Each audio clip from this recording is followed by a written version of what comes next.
Wow, I sure did stir up some controversy shitting on Crunchyroll, didn't I? But as this tide of carnage floods the Anitubes and Anitwitters, I have to ask myself, why do I care so much? Why do any of us care so much?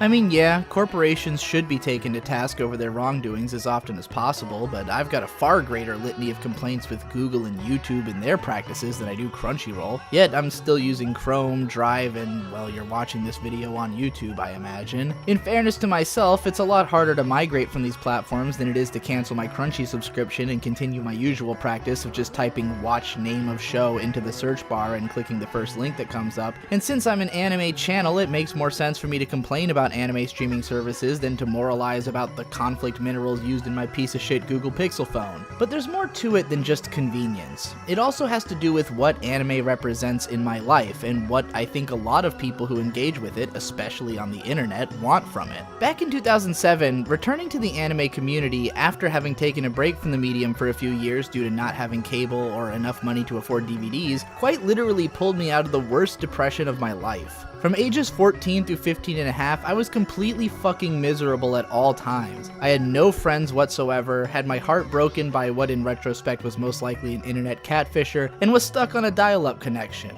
My family was broke, I didn't know how to communicate with them because I was going through puberty and a gender identity crisis, and there was no way any of them was prepared to deal with that, and there was nothing I wanted more than to just run away and go live in the forest. And then I discovered fan subs. Back then, copyright police weren't nearly as strident, and even if you didn't know how to torrent, you could find Haruhi on YouTube, Utena on Vio, and oh yeah, hundreds and hundreds of illegally uploaded anime on an infamous premium piracy platform called Crunchyroll. Back then, you could only watch their stuff in a tiny little 360p window which couldn't be full screened unless you had a paid account, which I did not, but I still used the site to watch Simone and Welcome to the NHK, which both became favorites, which I wrote about on my anime blog, discussed in the Mega Tokyo forums, and found context to understand myself better through. Hell, one of my best friends in high school was a hardcore otaku hikikomori whom I barely managed to get the contact info off of before he disappeared from school entirely, and I only talked to him because he brought a Lucky Star fan book to lunch one day. Who wants to take a guess what streaming service I used to watch Lucky Star in 2007? When Crunchyroll went legit, I was excited for it because even though they had to scrub what at the time had been the largest library of ultra-obscure anime streams off the internet, it seemed like they were dedicated to getting it back and picking up the rights to tons of obscure shit. But it was right around the time that I wandered through the living room while my parents were watching TV and caught wind of an Anamanaguchi song coming through the speakers, piking my interest to witness a televised Crunchyroll commercial that I wondered aloud, what the fuck? Why? Now look, as a niche creator who spent the last 6 years extensively studying the marketing of niche media, I know the importance of casting a wide net. If you're making a piece of art which only 1,000 people in America are going to care about, you're not going to find those people by sharing your work with just the 1,000 people who happen to be closest nearby. Most likely you'll have to reach at least a few million people, and even then it can't be a random selection of Americans. You've got to figure out where the people tangentially interested in your work are corralled, and then reel in whichever members of that crowd will be attracted to you specifically. But you also have to consider that once you have those precious people you want, none of them are going to want to continue having to participate in the broader world outside which their lack of interest in drove them away from to you in the first place. The reason I spent the last year going down the road of increasingly niche creations is that enough of my actual patrons were expressing complete disinterest in the work which I created to reach as many people as possible, and an increased interest in my more personal, heartfelt output, so it just made sense to make that change, and it still would have if I didn't put myself in a position where I needed to draw in an even bigger group of people to make ends meet, but that's a story for another time. Crunchyroll is an excellent starting point as an anime fan. It's a wide blanket cast over as many people as possible to enroll them into the surface level of the community, and because it does host a fair deal of obscure shit, it can help people to start their tunneling down. However, once you've gotten to that depth, it leaves you with little left to engage with. You won't find a lot of hardcore anime fans who even give a shit about Crunchyroll, nor Anitube for that matter, and that's because those people have dug further underground into a proper otaku culture oasis, and this ain't that.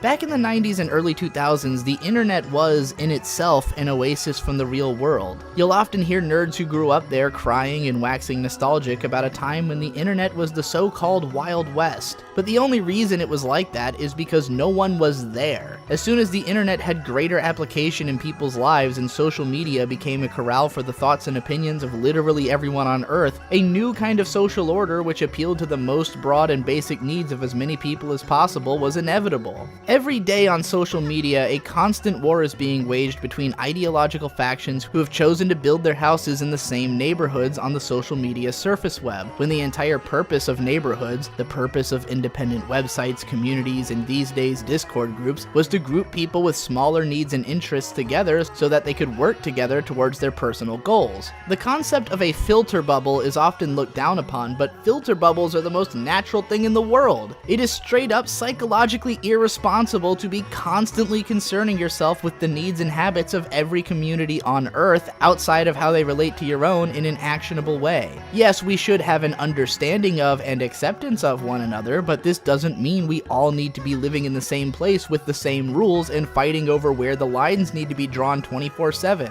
If you think social media is a cancerous blight on the world, then get away from it. Young people have figured out pretty effectively over the last few years that Discord communities can offer them a greater sense of community than associating themselves with some named Twitter club. But for some reason, everyone still feels this need to return to the surface web and pitch their public fits over current events against diametrically opposed ideologies which they only really even need to interact with if it's going to have an effect on legal policy for themselves. Consider the following. Yes, it's probably a good idea for anime studios to put their shows on television and streaming services in order to reach as many people as possible and net all of the potential hardcore audience who will really appreciate their shit. But where does that audience go from there? How do they continue their engagement?